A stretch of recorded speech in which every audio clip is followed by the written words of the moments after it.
Assalamualaikum warahmatullahi wabarakatuh. Perkenalkan, kami dari kelompok 2 mata kuliah akuntansi sektor publik. Di sini kami beranggotakan 3 orang. Yang pertama saya sendiri, Lira Agustin. Yang kedua, Rifani Frimaesta, dan yang ketiga Salma Zilhijati Ide. Di sini kami akan mempresentasikan materi tentang organisasi sektor publik. Baik, untuk penjelasan pertama yaitu tentang definisi organisasi sektor publik dan karakteristik organisasi sektor publik yang akan dijelaskan oleh saya sendiri.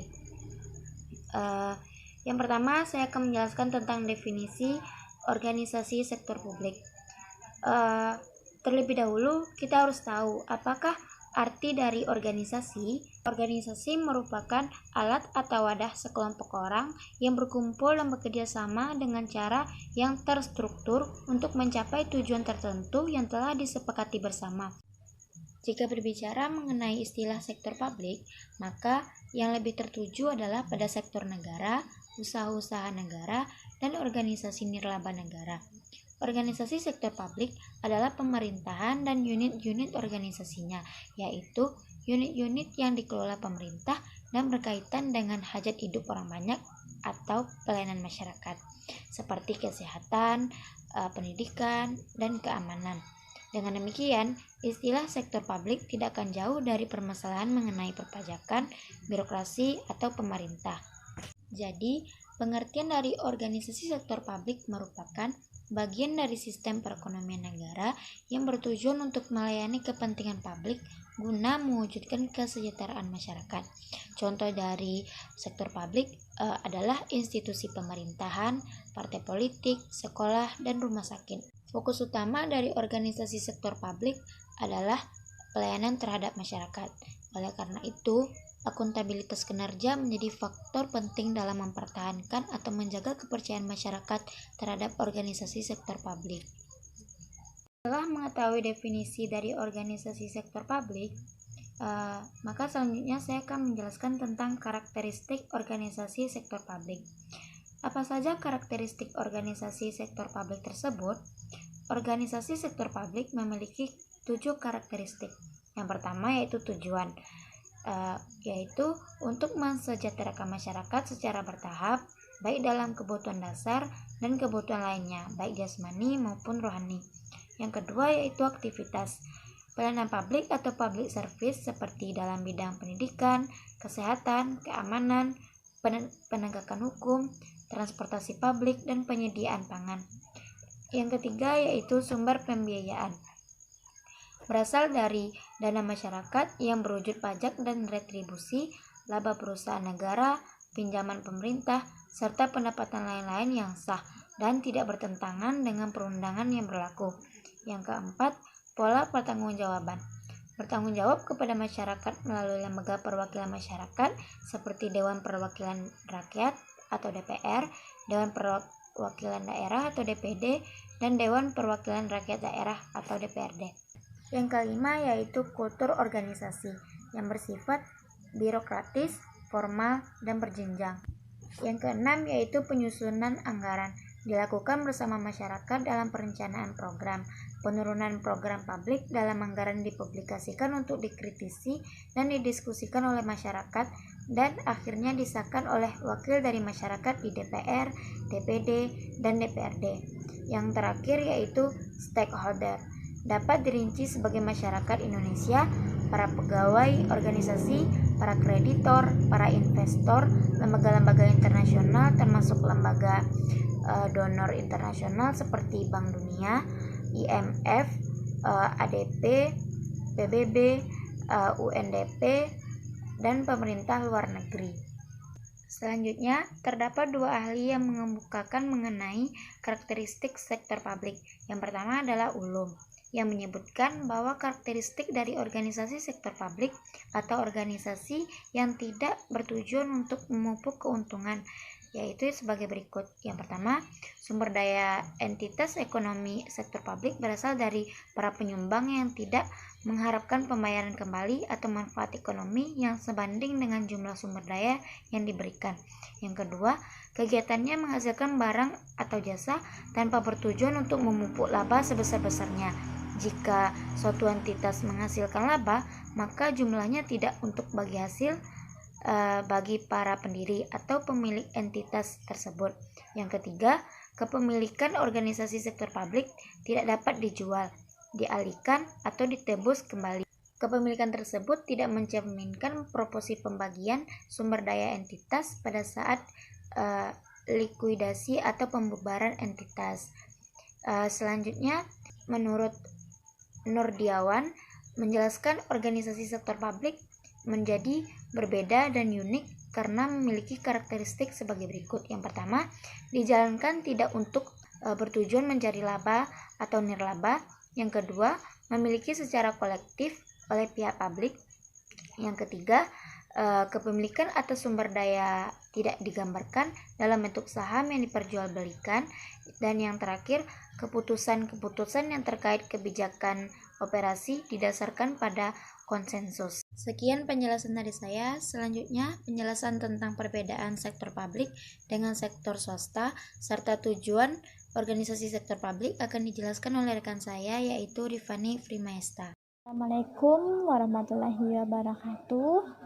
Perkenalkan, nama saya Rifani Frimaesta dengan OBP 2001072016. Di sini Fani akan melanjutkan presentasi dari teman Fani, yaitu Lira Agustin. Selanjutnya, materi yang akan kita pelajari atau yang akan Fani presentasikan yaitu perbedaan antara sektor publik dengan sektor swasta. Apa sih perbedaan antara sektor publik dengan sektor swasta? Apakah di antara sektor publik dengan sektor swasta tersebut mempunyai persamaan atau tidak? Oke, pada kesempatan ini Fani akan membahas itu. Dilihat dari tujuan organisasinya, sektor publik sendiri tujuan organisasinya itu non-profit motif atau tidak mengharapkan laba. Sedangkan tujuan organisasi dari sektor swasta sendiri itu tuh profit motif atau mengharapkan laba. Kenapa mereka bisa berbeda? Karena sektor publik itu pelayanan secara umum seperti pemerintahan, sedangkan sektor swasta mereka itu milik pribadi. Sektor swasta itu milik pribadi sehingga mereka ingin mencari keuntungan sebanyak-banyaknya. Oke, dilihat dari sumber pendanaannya, sektor publik sendiri sumber pendanaannya itu ada dari pajak, obligasi, dari hutang, dari penjualan aset negara, dan sebagainya. Sedangkan sumber pendanaan dari sektor swasta ada dari modal sendiri, ada dari laba ditahan, ada dari penerbitan saham, dan ada juga dari obligasi. Dan dilihat dari pertanggungjawabannya, kalau sektor publik sendiri pertanggungjawabannya itu terhadap masyarakat dan parlemen-parlemen, sedangkan sektor swasta pertanggungjawabannya hanya kepada pemegang saham dan kreditur. Karena sektor swasta ini milik pribadi, makanya pertanggungjawabannya bukan untuk masyarakat. Selanjutnya dilihat dari struktur organisasinya, sektor publik ini itu tuh hierarki dan kaku. Sedangkan sektor swasta sendiri yaitu fleksibel, piramid, lintas fungsional, dan datar. Nah, selanjutnya yaitu karakteristik anggarannya. Kalau sektor publik, karakteristik anggarannya itu terbuka untuk publik, sedangkan karakteristik anggaran dari sektor swasta tertutup dari publik gitu. Dan sistem akuntansinya, kalau sektor publik sendiri sistem akuntansinya sistem akuntansi kas, sedangkan sektor swasta sistem akuntansinya akuntansi akrual. Fani akan menjelaskan tentang tujuan dari organisasi sektor publik. Apa sih tujuan dari organisasi sektor publik tersebut? Tujuan dari organisasi sektor publik ada dua. Yang pertama sekali manajemen kontrol, dan yang kedua accountability. Apa sih tujuan manajemen kontrol? Apa sih itu accountability? Oke, di sini Fani akan menjelaskan. Manajemen kontrol yaitu suatu sistem yang memberikan informasi kepada organisasi dengan tepat guna, dengan cepat, akurat, efisien, fleksibel, dan ekonomis tentunya. Bagi suatu organisasi, manajemen kontrol ini sangat diperlukan untuk dapat memberikan informasi-informasi apa saja yang terkait pada sektor publik, baik itu di luar lingkungannya, baik itu di luar organisasinya maupun di dalam organisasinya. Nah, sedangkan accountability sendiri hampir sama dengan manajemen kontrol, yaitu memberikan informasi-informasi kepada organisasinya itu, informasinya itu baik berupa accounting, baik berupa sektor publik itu sendiri dan sebagainya gitu. Tapi ada tujuan lain gitu dari accountability sendiri. Tujuan lain dari accountability ini yaitu untuk melaporkan kegiatan kepada publik tentang organisasi pemerintahan dan tentang anggaran publik seperti itu. Oke, sekian dari penjelasan Fani. Assalamualaikum warahmatullahi wabarakatuh. Saya Salma Zilhijjati ID dengan nomor BP 200-107-1007. Di sini saya akan melanjutkan materi presentasi yang telah dijelaskan oleh teman saya, Rifani Primayesta. Baiklah, selanjutnya saya akan menjelaskan atau mempresentasikan materi tentang ruang lingkup organisasi sektor publik dan jenis barang dan jasa pada organisasi sektor publik. Baiklah, yang pertama, saya akan menjelaskan tentang ruang lingkup organisasi sektor publik. Namun, sebelum saya menjelaskan tentang ruang lingkup organisasi sektor publik, kita perlu mengetahui arti dari ruang lingkup dan ruang lingkup di dalam akuntansi. Ruang lingkup itu sendiri diartikan di dalam Kamus Besar Bahasa Indonesia yaitu luas subjek yang tercakup. Atau dalam artian lain bisa diartikan sebagai sejumlah uang dan luasnya risiko yang digunakan oleh perusahaan asuransi. Selanjutnya, ruang lingkup akuntansi yaitu adalah digunakan untuk mencatat dan melaporkan data ekonomi yang bertujuan untuk pengambilan keputusan oleh pihak investor, pemegang saham, kreditor, lembaga pemerintah, dan lembaga lainnya.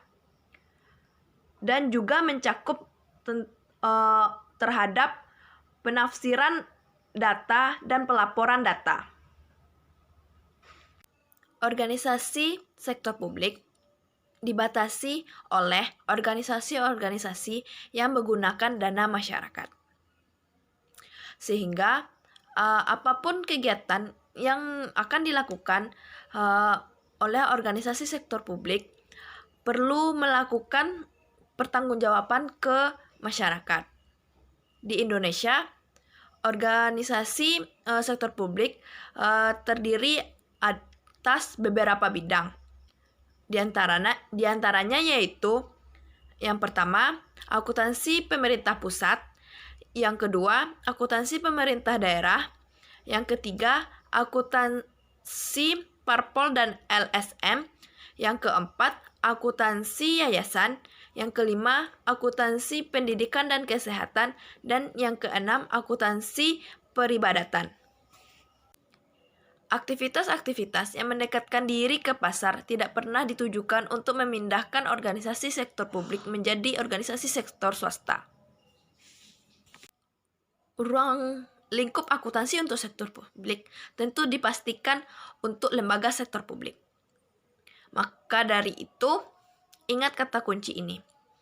Ruang lingkup organisasi sektor publik adalah lembaga-lembaga yang menggunakan anggaran publik. Dan maka dari itu, setiap lembaga-lembaga yang melakukan atau menggunakan anggaran masyarakat, lembaga tersebut wajib membuat laporan pertanggungjawaban dengan menggunakan laporan keuangan dengan sistem akuntansi publik. Dengan kata lain, akuntansi sektor publik dibedakan menjadi yang pertama, akuntansi pemerintah, yaitu digunakan agar memberi informasi tentang kondisi ekonomi maupun keuangan pemerintah kepada pihak eksekutif, legislatif, yudikatif, dan masyarakat.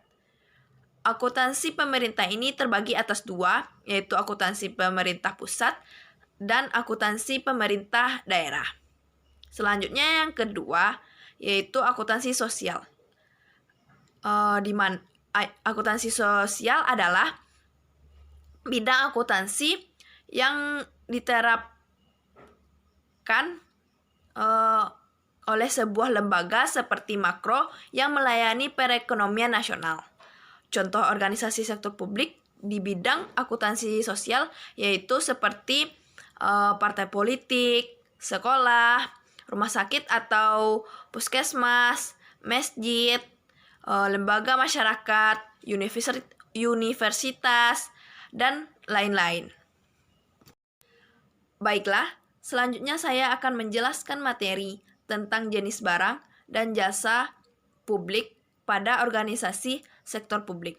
Yang pertama, barang publik atau public goods adalah barang-barang yang tidak bersifat excludable atau tidak dapat dikecualikan pemanfaatannya dan juga tidak bersifat rival atau bukan barang saingan dalam pemanfaatannya. Contohnya, yang pertama, sistem peringatan tsunami. Yang kedua, sistem ketahanan nasional. Yang ketiga, sistem hukum nasional. Yang keempat, penerangan jalan. Yang kelima, jalan raya, dan lain sebagainya. Baiklah, selanjutnya yang kedua, jasa publik atau public service adalah jasa yang dihasilkan oleh badan usaha milik negara atau badan usaha milik daerah yang mendapatkan pelimpahan tugas untuk menyelenggarakan pelayanan publik atau public service obligation. Contoh dari jasa publik yaitu yang pertama, jasa transportasi angkutan darat, air, dan udara. Yang kedua, jasa penyediaan air bersih. Yang ketiga, jasa penyelenggaraan pendidikan dan kesehatan, dan lain sebagainya. Sekian penjelasan materi dari saya, dan dengan berakhirnya penjelasan materi tadi, maka berakhir pula lah penjelasan presentasi dari kelompok kami. Apabila ada kesalahan, mohon dimaafkan. Wabillahi taufiq wal hidayah. Assalamualaikum warahmatullahi wabarakatuh.